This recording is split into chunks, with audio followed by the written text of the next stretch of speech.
Hi friends, எல்லாருக்கும் வணக்கம். Tips லவ்னியா சேனலுக்கு உங்களை அன்போடு வரவேற்கிறோம். இன்றைக்கி நம்ம சேனலில் ஒரு சூப்பரான ரெசிபி செஞ்சு காமிச்சிருக்கோம். அடிக்கிற வெயிலுக்கு இதமாக சாப்பிட்ற மாதிரி சூப்பரான ரெசிபி செஞ்சு காமிச்சிருக்கோம். கருவேப்பிலை தம்புளி சிம்பிளாக டேஸ்ட்டாக செஞ்சு காமிச்சிருக்கோம். வாங்க எப்படி பண்ணுறதுன்னு வீடியோக்குள்ளே போய் பார்க்கலாம்.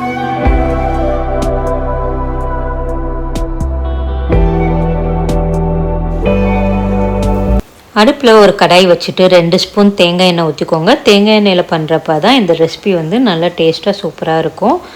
ஒரு கைப்பிடி நிறைய கருவேப்பிலையை கழுவி எடுத்து வச்சுருக்கேன். அதை போட்டுட்டு பச்சை மிளகா 1, 1 ஸ்பூன் சீரகம், 1/4 கப்பு தேங்காய் போட்டுட்டு இதை எல்லாத்தையும் நல்லா வதக்கி விட்டுக்கோங்க. வதக்கி நல்லா ஆற வச்சுருங்க. இது நல்லா ஆறினதுக்கப்புறமா மிக்சி ஜாரில் போட்டுருங்க. மிக்சி ஜாரில் போட்டுட்டு 1 ஸ்பூன் உப்பு போட்டுட்டு இதை நல்லா தண்ணி ஊற்றி அரைச்சிட்டு வந்துடுங்க. இந்த மாதிரி தண்ணி ஊற்றி நல்லா பேஸ்ட்டாக அரைச்சிக்கோங்க. அரைச்சதை ஒரு பவுலில் மாற்றிடலாம். அரைச்சதை ஒரு பவுலில் மாற்றினதுக்கப்புறமா தயிர் எடுத்து வச்சுருக்கிறேன். கொஞ்சம் தயிரை இந்த முட்டை அடிக்கிறத வச்சு நல்லா கலந்து விட்டுக்கோங்க. இது இல்லாட்டினா 1 ஸ்பூனை வச்சு நல்லா கலந்து விட்டுட்டு தண்ணி ஊற்றிக்கோங்க. தண்ணி ஊற்றி நல்லா மோராக கரைச்சிக்கோங்க. நல்லா மோராக கரைச்சதுக்கப்புறமா நம்ம அரைச்சி வச்சுருக்க அந்த பேஸ்ட்டில் இந்த மோரை ஊற்றி நல்லா கலந்து விட்டுக்கோங்க.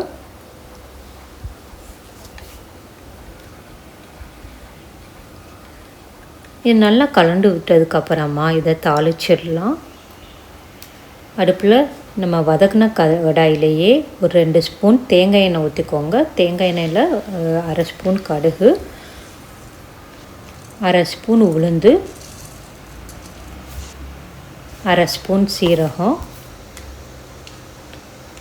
1 காஞ்ச மிளகாய் போட்டுட்டு இதை நல்லா வதக்கிக்கோங்க. இந்த உளுந்து நல்லா வறுபட்டு வரணும். வறுபட்டதுக்கப்புறமா கருவேப்பிலையை போட்டு தாளிச்சிக்கோங்க.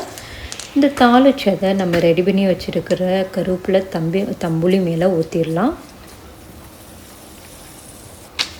ஊற்றி எல்லா பக்கமும் நல்லா பரப்பி விட்டிங்கன்னா அருமையான வெயிலுக்கு ஏற்ற ஒரு சூப்பரான கருவேப்பிலை தம்புளி ரொம்ப ஹெல்த்தியாக இருக்கும், ரொம்ப ஆரோக்கியமாக இருக்கும். இந்த வெயிலுக்கு சாப்பிட்றதுக்கும் சூப்பராக இருக்கும். சாதத்தில் ஊற்றி சாப்பிட்டு பாருங்கள். இது டேஸ்ட் வேறு லெவலில் இருக்கும். இந்த வீடியோ உங்களுக்கு பிடிச்சிருந்துச்சுன்னா லைக் பண்ணி உங்கள் ஃப்ரெண்ட்ஸ் கூட நிறைய ஷேர் பண்ணுங்கள். இன்னும் நம்ம சேனலை சப்ஸ்கிரைப் பண்ணாமல் பார்த்துட்டு இருந்தீங்கன்னா சப்ஸ்கிரைப் பண்ணி கூடவே பெல் ஐக்கனை கிளிக் பண்ணிக்கோங்க. அப்போ தான் நாங்கள் போடுற வீடியோஸ் உங்களுக்கு உடனே நோட்டிஃபிகேஷனில் வரும். நன்றி, வணக்கம்.